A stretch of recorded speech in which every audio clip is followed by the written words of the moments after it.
Et si je vous disais que 90% de vos difficultés relationnelles ne concernent pas la compatibilité, la communication ou l'engagement, mais des forces psychologiques invisibles dont vous ignoriez l'existence? Et si la raison pour laquelle vous continuez à attirer les mauvaises personnes, à vous sentir incompris, ou à voir l'amour se transformer en déception n'a rien à voir avec la malchance et tout à voir avec des schémas anciens enfouis au plus profond de votre inconscient? Voici la vérité inconfortable qui pourrait révolutionner votre vie amoureuse. Vous n'êtes jamais réellement tombé amoureux d'une autre personne. Vous êtes tombé amoureux d'une projection, un reflet miroir de votre propre psyché que vous avez inconsciemment projeté sur quelqu'un d'autre. Et tant que vous ne comprendrez pas cette dynamique cachée, vous continuerez à répéter les mêmes cycles douloureux encore et encore. Carl Jung, l'un des psychologues les plus brillants qui ait jamais existé, a découvert quelque chose qui change tout sur la façon dont nous abordons les relations. Il a constaté que sous nos masques, nos rôles sociaux et nos attentes polies, il existe des forces primordiales, des schémas psychologiques profondément enracinés qui contrôlent la façon dont les hommes et les femmes se voient, se désirent et, inévitablement, se mécomprennent. Ce que vous êtes sur le point d'apprendre brisera toutes les illusions romantiques que vous avez jamais eues. Vous découvrirez pourquoi vos relations suivent des schémas prévisibles, pourquoi vous êtes attiré par certains types de personnes et, surtout, comment vous libérer de ces pièges inconscients pour vivre un amour réel et authentique pour la première fois. Si cette révélation sur les forces cachées qui contrôlent vos relations vous ouvre déjà les yeux sur des schémas que vous n'aviez jamais remarqués auparavant, imaginez ce que vous découvrirez dans nos vidéos à venir. Cliquez sur le bouton « J'aime maintenant » si vous êtes prêt à vous libérer des cycles relationnels inconscients pour toujours. Votre engagement nous indique que vous souhaitez plus de contenu de psychologie qui change la vie comme celui-ci. Des secrets psychologiques capables de transformer non seulement votre vie amoureuse, mais aussi votre compréhension globale de la nature humaine. Ne laissez pas ces percepts vous échapper. La prochaine vidéo pourrait contenir la révélation exacte que vous recherchez pour finalement atteindre et maintenir la relation authentique et consciente que vous méritez. Alors que des philosophes comme Schopenhauer voyaient les femmes à travers le prisme de la biologie et de l'instinct, Jung a creusé plus profondément. Il a constaté qu'une grande partie de ce que les hommes croient des femmes et ce que les femmes attendent des hommes ne provient pas d'une compréhension rationnelle, mais d'une projection. Nous ne tombons pas amoureux de ce qu'est quelqu'un. Nous tombons amoureux de ce qu'il nous reflète des profondeurs de notre propre inconscient. Pour Jung, cela explique pourquoi tant de relations sont construites sur la confusion et la déception. Un homme ne voit pas une femme clairement.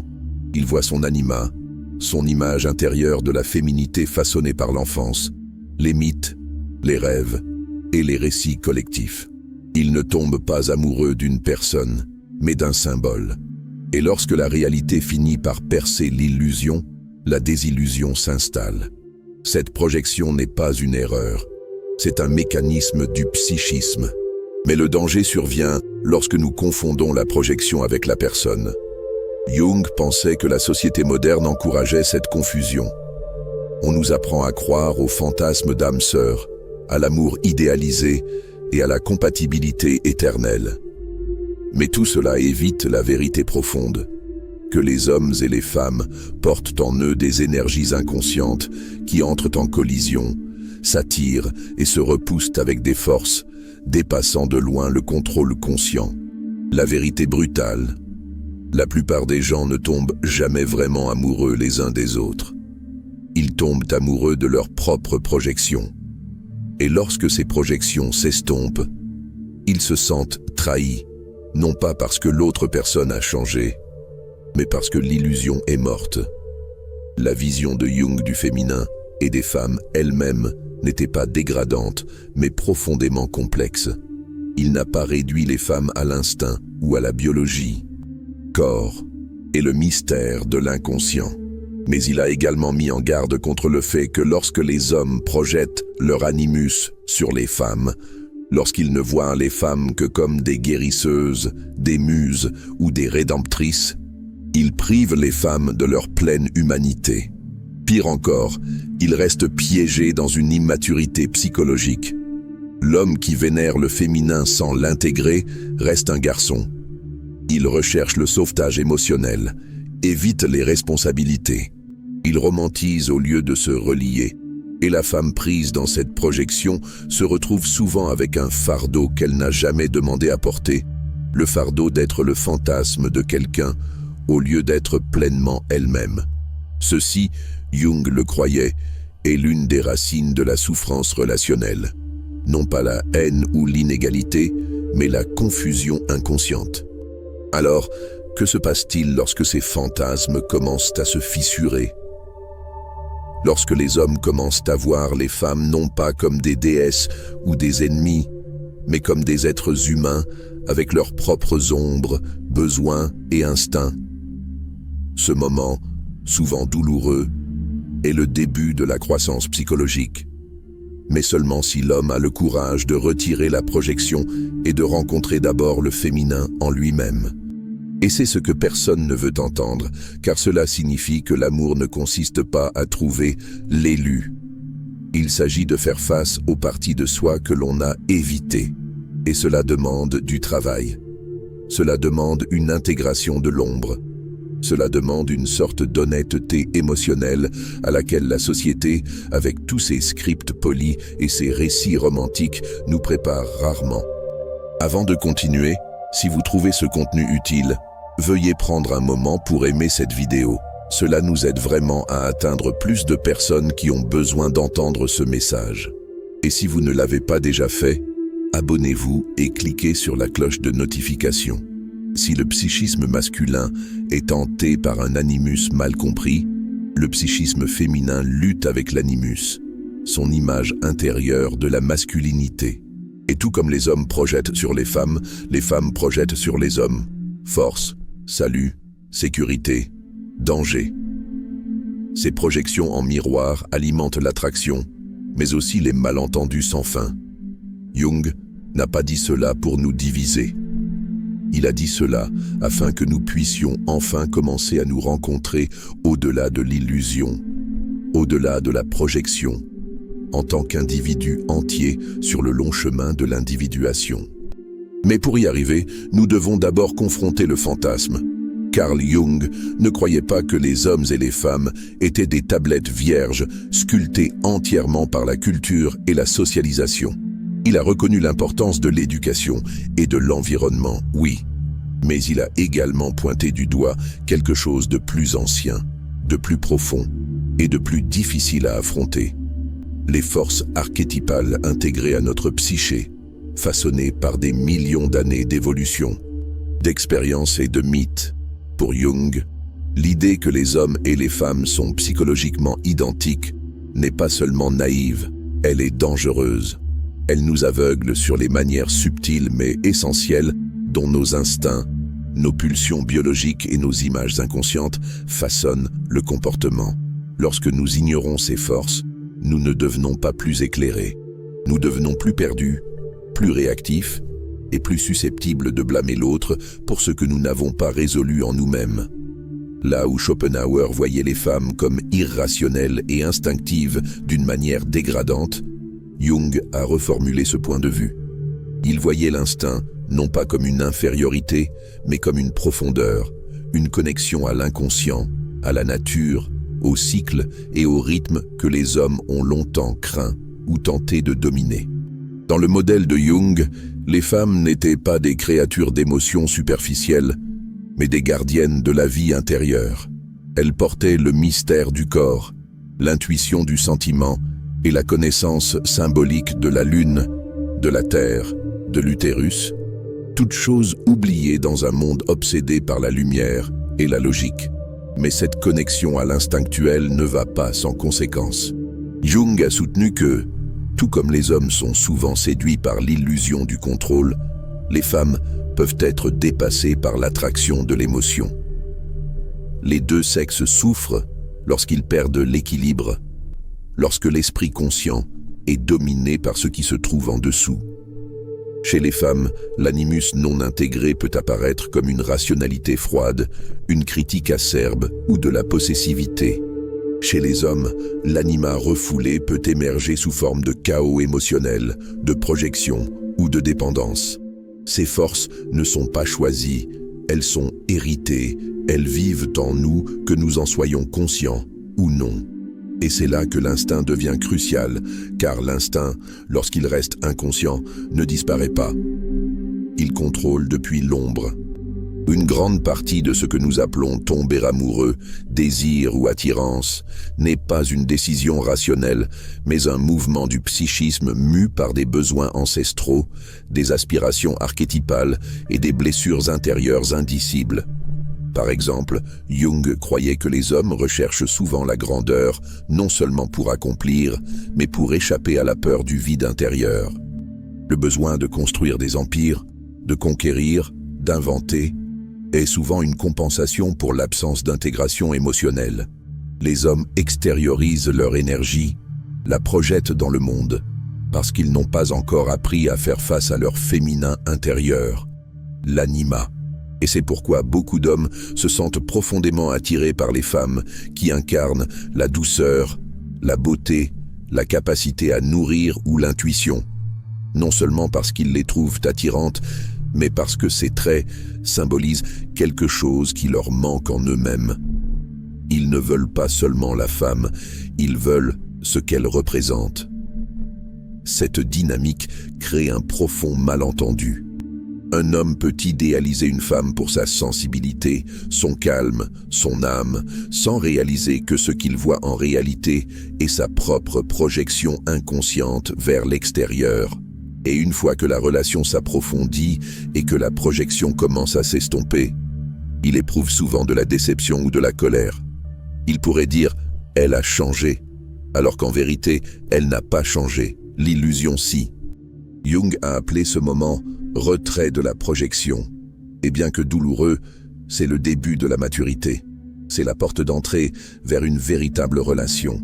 Une relation où chaque personne voit l'autre non pas comme un sauveur ou un objet, mais comme une âme sœur luttant avec ses propres ombres.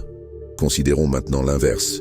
Les femmes, elles aussi, projettent souvent l'animus, la figure masculine au sein du psychisme féminin, qui est fréquemment idéalisé comme un protecteur, un héros, une main forte et stable qui peut apporter ordre et sécurité. Une femme trouve un homme qui reflète cette image. Même faiblement, l'attirance est intense. Mais encore une fois, il ne s'agit pas vraiment de lui. C'est l'archétype intérieur, l'image qui vit dans son inconscient. Et tout comme l'homme est écrasé lorsque son fantasme de la femme parfaite ne tient pas, la femme est désenchantée lorsque l'homme se révèle faillible, émotionnel ou faible. Elle voulait le héros, mais elle a obtenu un être humain. Jung n'a jamais dit que ces schémas étaient erronés, ils sont naturels. Mais lorsqu'ils ne sont pas examinés, ils causent de la souffrance.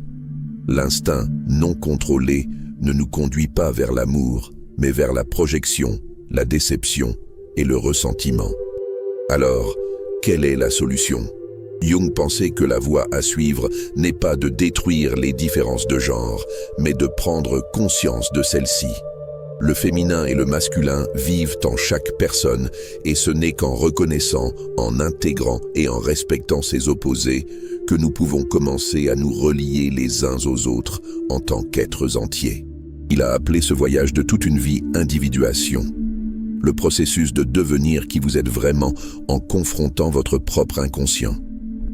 Cela signifie posséder son ombre, récupérer ses projections et cesser d'exiger que le sexe opposé porte vos blessures, comble vos besoins non satisfaits ou vous complète.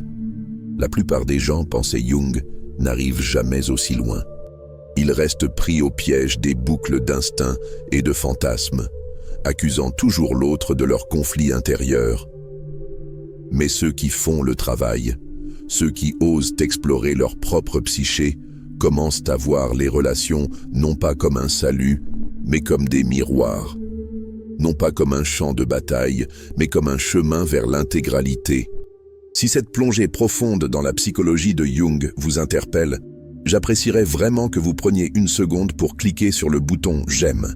Cela aide plus de gens à découvrir ce contenu et chaque « J'aime » fait vraiment une différence. Assurez-vous également d'être abonné avec les notifications activées afin de ne pas manquer nos prochaines vidéos. Jung pensait que ce que la plupart des gens appellent amour n'est pas de l'amour du tout, du moins pas de la manière dont nous l'imaginons.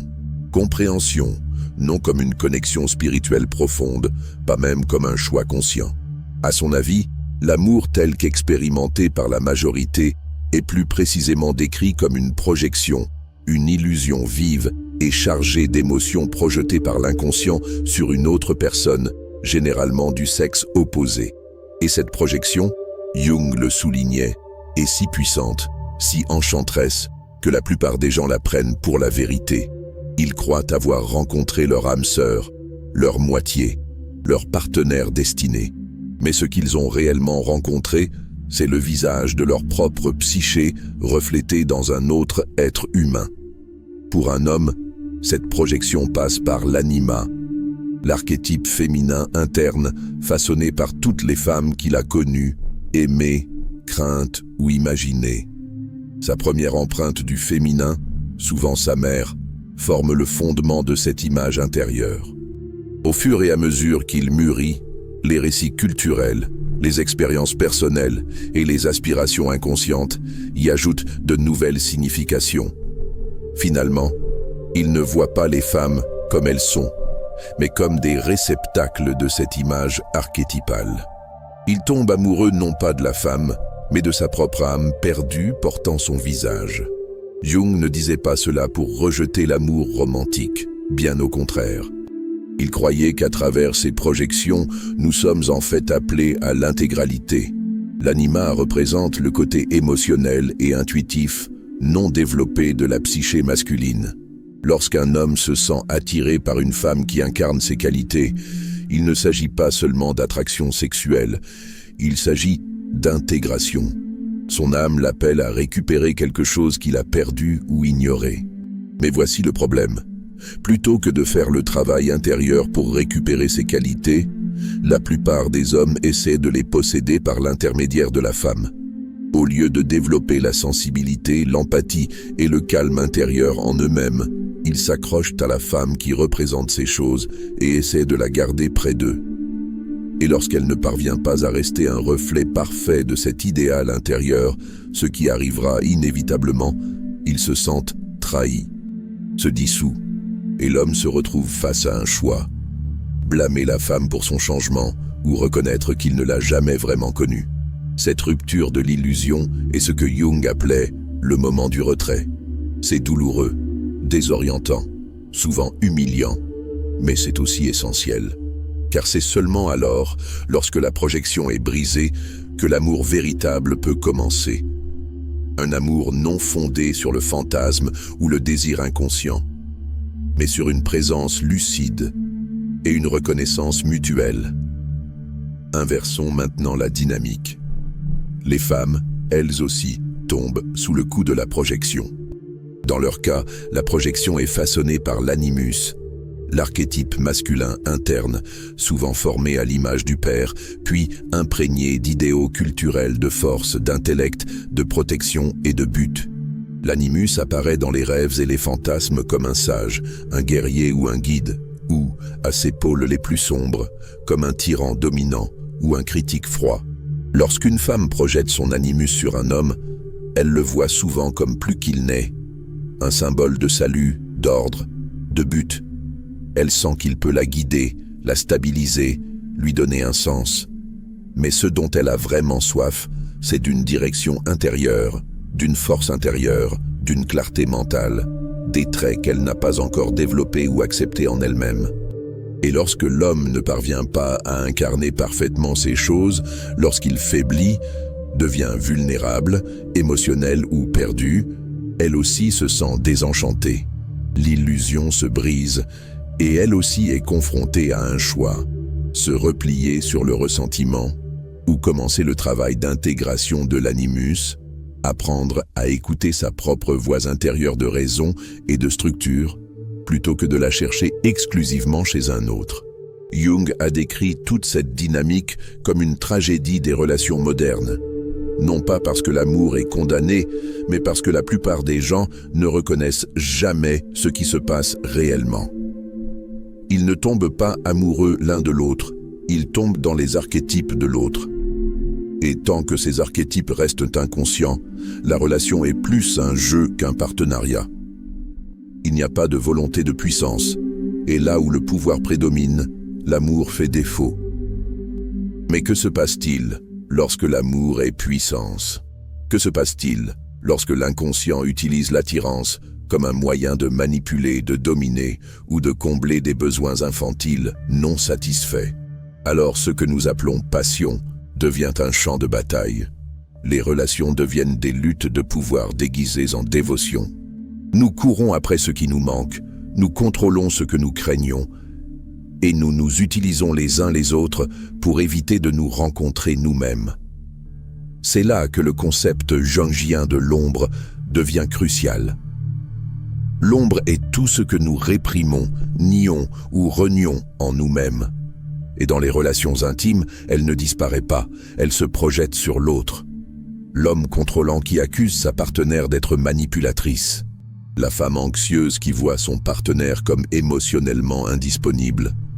Souvent, ce que nous haïssons le plus chez l'autre est ce que nous portons secrètement en nous.